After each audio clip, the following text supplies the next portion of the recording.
Donc c'est parti pour le sommaire de ce deuxième épisode de Penser pour moi-même. Le premier, comme tu l'as vu, il n'y avait qu'un seul sujet, c'était la musique. Là, j'essaye de me renouveler, j'essaye de... Voilà, le mec qui dit se renouveler, il a fait un épisode. C'est pas grave, je m'en fous, c'est mon podcast, ok? Les trois sujets du jour, mon ami, vont être la confiance en soi et les croyances limitantes.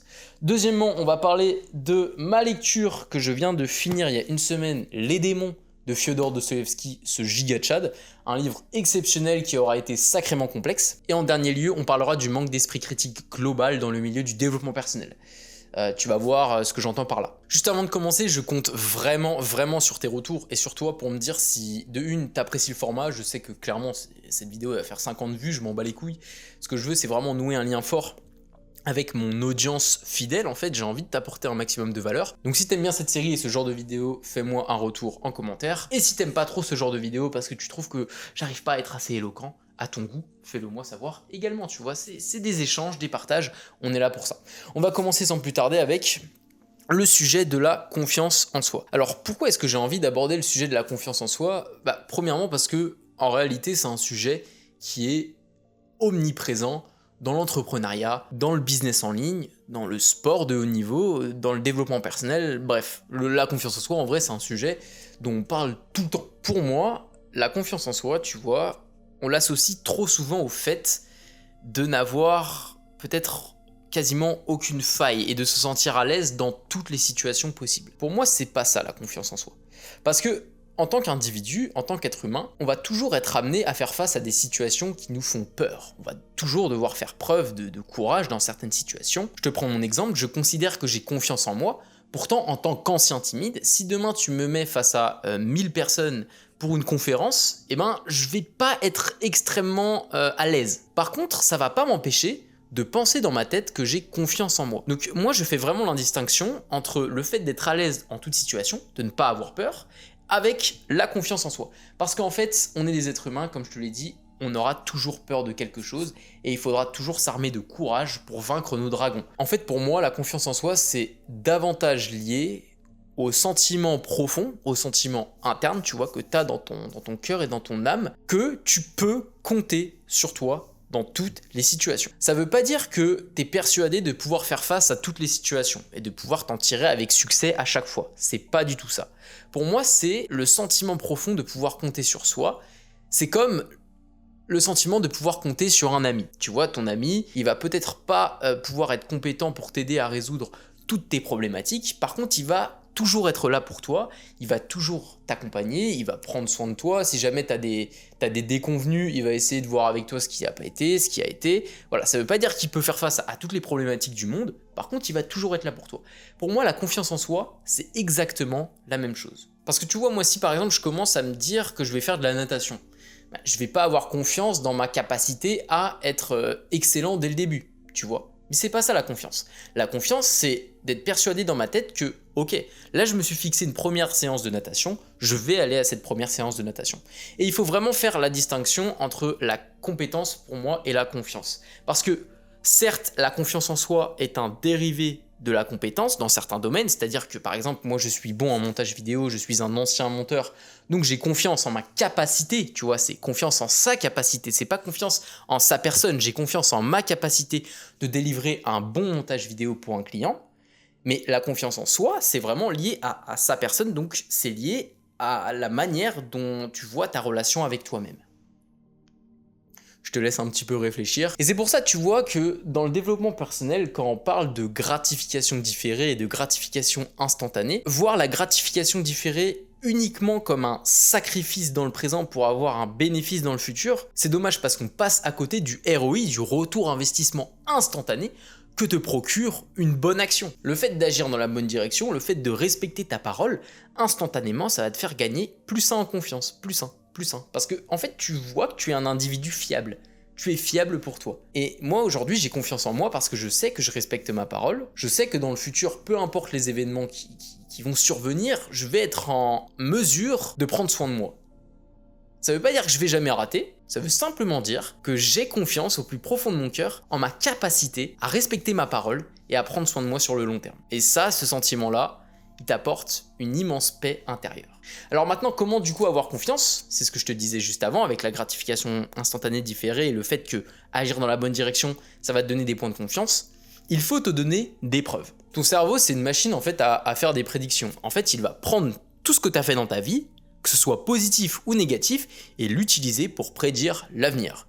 C'est simplement un mécanisme de survie. Si tu penses par exemple que t'es pas quelqu'un de sportif, ce qui m'étonnerait si tu écoutes ce podcast, eh ben, il va falloir fournir des preuves à ton cerveau que si, au contraire, tu peux être quelqu'un de sportif et commencer à shifter ton identité, non pas par la pensée, mais par les actions. Et ton cerveau, il va commencer à changer ses croyances quand la masse d'actions positives que tu auras accumulées va commencer à faire le contrepoids avec les actions négatives que tu as pu faire par le passé. Donc voilà, comment se débarrasser d'anciennes croyances limitantes, comment vraiment prendre confiance en soi, je pense que ça passe uniquement et quasiment exclusivement par l'action. Et pour changer des croyances et pour commencer à prendre confiance en soi, je pense que c'est nécessaire d'y aller petit à petit justement pour être quasiment certain de réussir l'action qu'on se fixe. Parce que si t'as pas confiance en toi et que tu commences à te dire que demain la veille tu vas complètement changer, tu vas faire 10 heures de taf sur un nouveau business, qu'ensuite tu vas aller à la salle de sport, que tu vas te coucher tôt, que tu vas pas sortir en soirée, que tu vas pas boire d'alcool alors que t'as jamais fait ça de ta vie, les probabilités de réussite sont extrêmement faibles et donc du coup il y a de grandes chances que tu observes toi-même que tu n'as pas respecté ta parole. Tandis que si tu te dis simplement ok, j'ai jamais été sportif, mais demain je vais aller faire 20 minutes de sport à la salle de sport, c'est la première petite étape. Les probabilités de réussite sont assez élevées, en réalité parce que c'est une action qui est relativement simple. Et donc du coup, tu vas potentiellement aller à la salle de sport, réussir ton action, avoir ce feedback instantané et commencer à changer tes croyances et à prendre confiance. Donc en fait, l'insight global que j'essaye de te transmettre, c'est que la confiance en soi n'est pas liée forcément à ta compétence, mais liée au fait que tu peux compter sur toi. Et comment avoir cette confiance? Comment modeler de nouvelles croyances? Comment shifter ton identité? Simplement en posant de nouvelles actions. C'est comme ça que petit à petit, j'ai commencé à shifter mon identité de mec hyper timide à mec un peu moins timide, à mec encore un peu moins timide, et au fait à mec pas à l'aise socialement mais pas timide, à mec un peu à l'aise socialement, et tu vois, c'est comme ça que ça marche. C'est petit à petit, tu vas shifter ton identité via les actions que tu postes dans le réel et le feedback des événements qui surviennent et aussi de tes proches, tu vois. Donc c'est comme ça pour moi que ça marche. Je bois un petit coup d'eau et puis on est parti pour le deuxième sujet, Dostoïevski et les démons, qui va être un sujet très complexe, très intéressant. Ok, alors du coup, je viens de finir il y a une semaine cette bête féroce, Les démons ou Les possédés de Fyodor Dostoïevski. Honnêtement, je vais pas te mentir, c'était le livre le plus complexe que j'ai jamais lu de ma vie. Tant sur les questionnements qu'il soulève au niveau de la morale, au niveau de la religion, au niveau de la situation de la Russie au 19e siècle, mais aussi du coup au niveau de mon interprétation et au niveau de la difficulté du récit. En fait, c'était compliqué de se plonger dedans, alors que pourtant, moi, tu vois, Dostoïevski, j'ai déjà lu Les Frères Karamazov, j'ai déjà lu Crime et Châtiment, j'avais pas spécialement eu de difficulté pour m'y plonger, mais là, ce récit, il était sacrément complexe. Et j'en ai entendu parler pour la première fois par Jordan Peterson, et par Camus aussi. J'avais vu une interview de Camus qui disait que c'était un roman prophétique, donc j'ai décidé de le lire. Pourquoi est-ce que je décide de cultiver un moment littérature dans ma journée? Alors qu'en soi, c'est pas forcément lié directement à mon objectif de création de contenu ou mon objectif de business et de coaching. Tu vois, dans le milieu du développement personnel, souvent on encourage les gens à lire des livres de non-fiction. Comme si en fait les récits fictifs avaient moins à t'apporter. Et ça, c'est quelque chose que je comprends pas en fait. Je suis totalement en désaccord. Enfin, je comprends pas. Je le comprends en soi parce que je l'ai pensé pendant un moment, parce que j'avais cette vision terre à terre de me dire ok, là au moins quand je lis un livre sur le sommeil par exemple, j'ai des connaissances terre à terre, comment appliquer tel ou tel principe pour améliorer directement mon sommeil et donc ma santé. Sauf qu'en fait, ce que j'avais pas compris, c'est que la littérature, ça peut réellement changer ta vision du monde. Ça t'apporte un nouveau prisme, ça peut changer aussi un homme. Moi, j'ai été changé par la lecture de Dostoïevski. J'ai un esprit critique qui est globalement de meilleure qualité en fait, tu vois. Et ça, c'est pas les livres de non-fiction qui vont t'apporter ça, selon moi. Après, c'est amené à débat, mais honnêtement, je pense que tu devrais t'intéresser à la littérature. Alors après, pour commencer Dostoïevski, je te recommande pas du tout Les démons comme premier livre parce que c'est très très très complexe. Je te recommanderais plutôt soit Les carnets du sous-sol, soit Souvenirs de la maison des morts, ou alors Crime et Châtiment, qui peut être une bonne introduction à Dostoïevski, bien que ce roman est assez complexe, on va pas se mentir, il est assez complexe. Moins complexe que Les démons quand même, je trouve, en tout cas, c'est mon jugement, c'est mon appréciation. Donc les démons, de quoi ça parle ? On est dans une Russie déjà, pour te poser le contexte, fin 19e. Donc dans les années 1860, au niveau du contexte global, en fait, la société russe, faut dire qu'à ce moment-là, elle était vraiment fracturée entre deux courants de pensée majeurs. On avait les traditionalistes slavophiles, donc slavophile c'est un petit peu le penchant nationaliste russe, donc des traditionalistes nationalistes conservateurs, et de l'autre côté on a la génération nouvelle, la fougue de la jeunesse qui veut mettre en place un socialisme athée dans toute la Russie. Donc du coup c'est un petit peu, si on fait le penchant avec la situation actuelle, tu vois, on aurait la génération ancienne symbolisée par les conservateurs, la droite conservatrice contre la gauche progressiste, tu vois. Et dans les années 1860-1870, il y avait de grands troubles en Russie parce qu'on avait ce déchirement idéologique à travers la Russie entre les conservateurs et les progressistes, et on avait également une période de troubles qui a été amenée en 1861 par la libération des serfs, S-E-R-F-S, les paysans, les serfs, qui a amené en fait des milliers d'individus en plus dans la société et sur le marché du travail, ce qui a entraîné une forte pauvreté en Russie.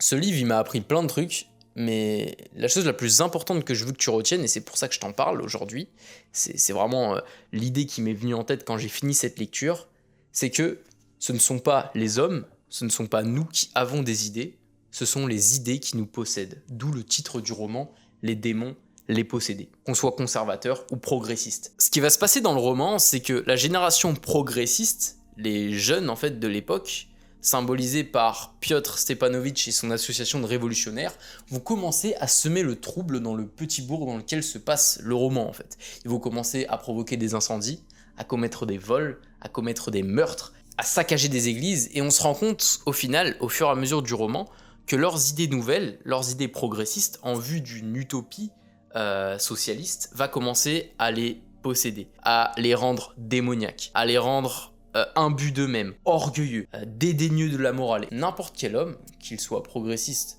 ou conservateur, et c'est la conclusion du livre, peut se faire posséder par ses propres idées. Tu vois, on dit souvent qu'un homme peut mourir pour des idées, mais un homme peut aussi tuer pour des idées. L'ironie du sort, c'est que Lénine, donc du coup le créateur, le fondateur de l'URSS et l'instigateur de la révolution bolchevique d'octobre 1917, naît en même temps que la publication du roman Les démons. 50 ans plus tard, qu'est-ce qui se passe ? On a la révolution bolchevique, on a la terreur rouge qui est une période de répression intense durant les premières années de la révolution, des assassinats de partout, bref, on a exactement ce qui est décrit dans le livre de manière assez satirique. Je ne sais pas si Dostoïevski pensait vraiment que ça pouvait survenir, mais en tout cas 50 ans plus tard, c'est ce qui s'est passé à grande échelle dans toute l'URSS. Et il y a un parallèle très intéressant en fait, et c'est pour ça que je t'en parle dans ce podcast, à faire avec la situation politique actuelle en France. Tu sais que avec ces élections européennes et législatives, les gens sont très tendus entre eux. Il y a eu un grand trouble qui a commencé à survenir. Les gens ne peuvent plus se parler quand ils ont des idées différentes.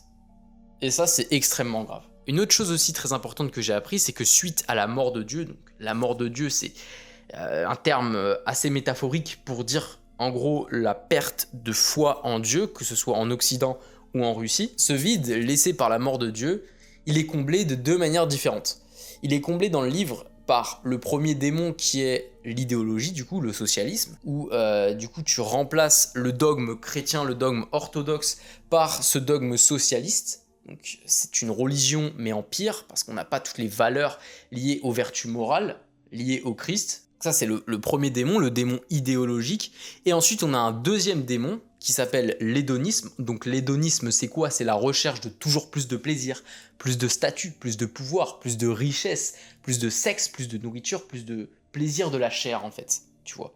Et il y a un personnage dans le livre qui est possédé par ce démon-là, le démon du corps, on l'appelle. C'est le personnage de Stavrogin. Donc si tu ne veux pas être spoil, je te laisse avancer d'une minute. Nikolai Stavrogin, en fait, va finir au final par se suicider. Et c'était ce personnage qui était possédé par le démon de l'hédonisme. Il recherchait toujours plus de statut, plus de pouvoir, plus de sexe. Il couchait toujours avec plus de femmes. Et c'est clairement pas sans rappeler avec tous les influenceurs de Dubaï maintenant qui te promettent argent, richesse, pouvoir, statut, femme.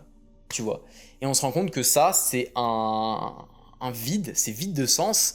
Et ça a pris place dans nos sociétés parce qu'on avait un manque au fond de nos âmes, le manque de la religion, le manque de Dieu. Voilà à peu près ce que ça raconte, les démons. On est possédé par nos idées. Très intéressant, à garder en tête. Troisième sujet du podcast, on va parler de mon meilleur hack de productivité. Alors, c'est pas le jeûne intermittent, c'est pas lié non plus au fait de travailler en deep work sans distraction, c'est pas lié au téléphone, c'est pas relié au sommeil en fait directement. Honnêtement, je crois que j'ai jamais vu quelqu'un en parler. Je sais pas pour toi, mais moi je trouve que globalement dans le monde du développement personnel et dans la société en général, on manque énormément d'esprit critique.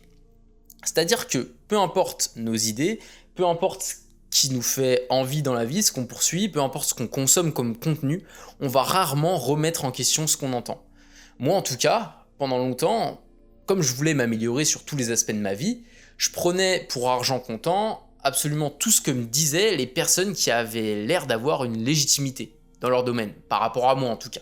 Et en fait, dès qu'il y avait un conseil dans un podcast ou dans une vidéo, je le notais religieusement et je me disais, ok, comment je vais faire pour l'appliquer ?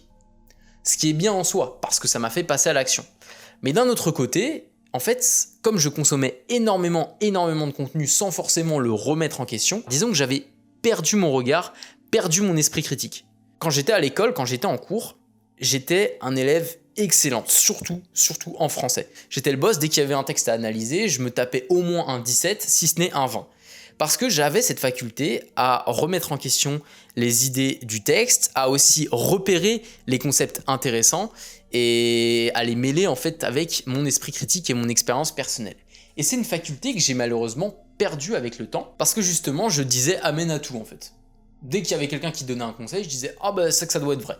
Du moment en fait que la personne qui parlait avait un minimum d'assurance dans ce qu'elle disait, qu'elle avait une posture, qu'elle était charismatique, qu'elle savait bien parler, qu'elle était éloquente, j'étais directement et automatiquement convaincu par ses propos. Ce qui peut être, ma foi, sacrément dangereux. Et je me suis rendu compte dernièrement que, putain, mais en fait, j'étais devenu un gros teubé. Je pensais pas par moi-même, j'apprenais pas à former mes pensées. J'avais pas construit ma propre philosophie. Et ça, c'est quelque chose qui m'ennuyait énormément. La première chose que j'ai fait, c'est arrêter ma consommation frénétique de contenu. En fait, j'avais ce fameux FOMO, Fear of Missing Out, où je me disais, putain, si un tel a sorti un podcast, il faut que je l'écoute. Si mon créateur préféré a sorti cette vidéo, il faut que je la regarde. En fait, voilà, j'avais toujours cette peur de passer à côté d'une information capitale. Comme si mon esprit critique ne pouvait pas suffire à me donner les bonnes informations pour me guider dans la vie. Ce qui fait que je consommais de manière addictive et frénétique, sans prendre le temps de prendre du recul sur les informations qui parvenaient à mon cerveau. Pour commencer, et je te conseille de faire la même chose, j'ai réduit drastiquement ma consommation de contenu. Ok. Ce qui fait que maintenant, lorsque je consomme du contenu, je m'offre le temps, par exemple pendant mes pas, pendant mes 10 000 pas, je consomme un podcast ou une vidéo, et puis après, j'enlève mon casque et je me balade tranquillement, j'ai rien sur les oreilles, et je prends le temps de penser au contenu qui vient d'être consommé. Comment ça peut être appliqué dans ma vie ? Est-ce que c'est pertinent pour moi ? Avec quoi est-ce que je suis en désaccord ? Avec quoi est-ce que je peux faire un lien avec ce que je connais déjà ? Etc. etc. Et ça, en fait, ça me permet de vraiment redévelopper plutôt, mon esprit critique, et ça me permet aussi d'avoir des nouvelles idées pour créer des vidéos, créer des contenus, écrire des newsletters, bref, ça m'offre énormément d'idées en fait ce truc-là. En parallèle, du coup, lorsque je remets en question les idées qui viennent d'être évoquées dans un podcast ou dans une vidéo, dans une newsletter, dans un mail, je prends des notes, que ce soit des notes vocales ou des notes écrites. J'écris plus aussi. J'ai un journal dans lequel j'écris mes pensées. Lorsque je lis moins, mais j'écris par rapport à ce que j'ai lu. Ce qui fait que j'intériorise beaucoup plus d'informations, je les passe sous le prisme de mon esprit critique, et ça me permet vraiment de devenir une personne plus intelligente, qui fait les ponts entre les choses, qui applique les choses qui sont pertinentes pour son cas, parce que la plupart des gens appliquent des choses alors que c'est pas pertinent. Tu sais, honnêtement, c'est pour ça que je dis que l'esprit critique, il est mort dans le développement personnel, c'est parce que, tu vois, en sport, on a compris un truc, qui est qu'un programme ne doit pas être générique, on doit l'individualiser, selon ta morpho-anatomie, tes points forts, tes points faibles, tes objectifs. Et ben, dans le dev perso, j'ai l'impression qu'on n'a pas ça. Les gens, ils appliquent sans vraiment comprendre pourquoi ils appliquent, ils partent dans des monk modes de teubé, alors que le monk mode, c'est quelque chose qui est fait pour des gens qui sont expérimentés, qui ont déjà été productifs, qui ont déjà été disciplinés. Bref, les gens sont dans une course frénétique au succès, et il y a un manque global d'esprit critique. Moi, mon esprit critique s'était totalement atrophié. Donc les clés, c'est que je consomme moins, que je prends du temps pour réfléchir à ce qui vient d'être consommé, que j'écris par rapport à ce qui vient d'être consommé, et globalement aussi, je m'offre des temps, des plages horaires qui sont vraiment prévus dans mon calendrier pour réfléchir. Et ça, c'est un truc que j'ai vu nulle part. Personne ne conseille de faire ça. Et maintenant, parfois, j'ai des plages horaires durant lesquelles je me balade ou juste je suis dans mon jardin tranquillement et où je pense aux livres que je viens de lire. Par exemple, Les Démons, j'ai dû faire ça plein de fois parce que c'était un livre hyper complexe. Ou alors, je pense au dernier contenu que j'ai consommé. C'est mon hack de productivité, apprends à t'ennuyer, consomme moins de contenu mais mieux, apprends à prendre des notes, à réfléchir, à remettre en question. Même ce que je te dis là, remets-le en question. Il ne s'agit pas de remettre en question toutes les idées du monde entier, c'est pas ça l'idée. Mais voilà, quand t'as une idée qui te vient, tu pose-toi des questions en fait, simplement. Pose-toi des questions et ça va te permettre même de mieux l'intégrer.